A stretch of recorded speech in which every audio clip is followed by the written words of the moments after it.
conflict for journalists between the Qatari agenda, it was described, and reporting. I mean, what is the Qatari agenda in terms of Syria?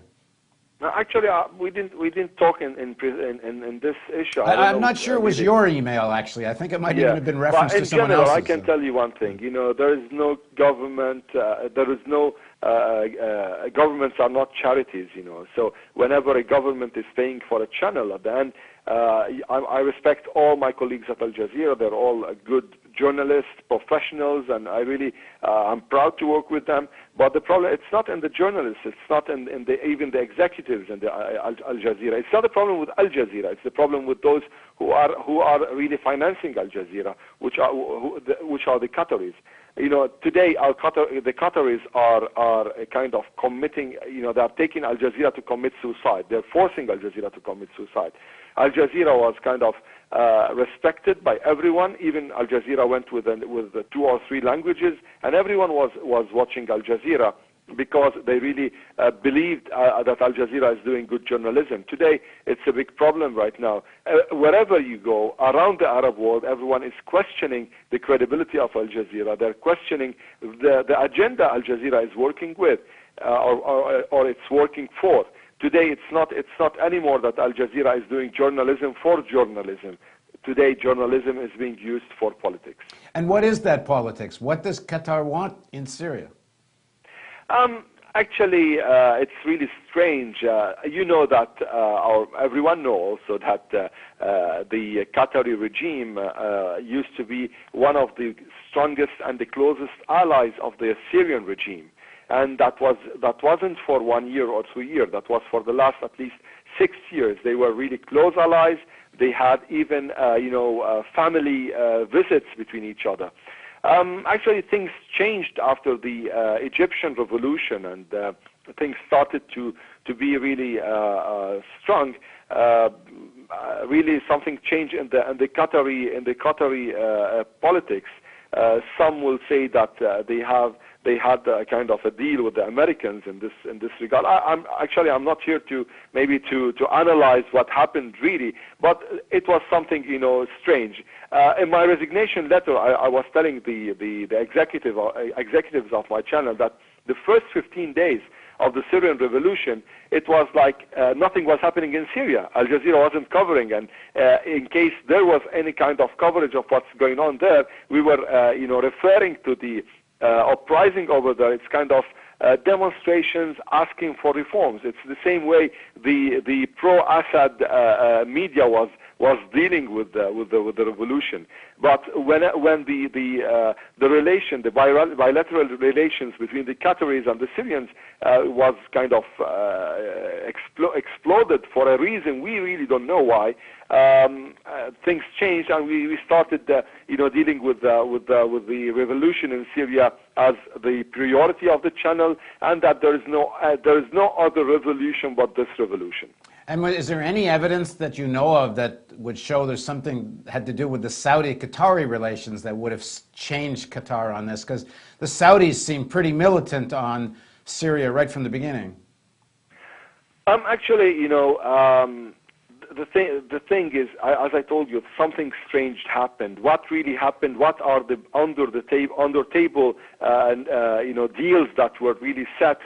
No one knows. Is it something that was really prepared before, and the Qataris were just waiting for a turning point to really be so blatant and clear about their own stance from Syria? Actually, I can't say, because I'm not a political analyst. Rather, I really cared for one thing: doing real journalism. I really don't really care about politics and who is with who, because my job as a journalist is saying what's going on and not doing things to and making things. So my problem was really journalism. I don't have a problem because actually, as you know, maybe Qatar have good relations with Israel. Qatar have good relations with America. Qatar have good relations with Iran, and that was just 1 year ago, 1 year before the revolution. It was Qatar had good relations with everyone except for Saudi Arabia. So in a day and a night, everything changed, and now Qatar is a country with enemies for the first time. They were kind of doing a strategy of the zero enemies, zero problems in the region, and they were trying to show themselves as the brokers of the region, brokers of peace deals, brokers of consensuses, whatever. They solved the problem in Lebanon. They solved the problem in Yemen. They tried to solve the problem in Yemen. They tried to solve the problems in Sudan. So these people were trying to play a role, and now they changed this role. One of the turning points seemed to be Libya, because Qatar seemed to play such a leading role in the militarization of the Libyan conflict, and being very, supportive, and again, leading very much the expansion of the NATO mission and turning it into regime change in Libya. Was that a sort of a change in Qatari policy? Is that where this begins?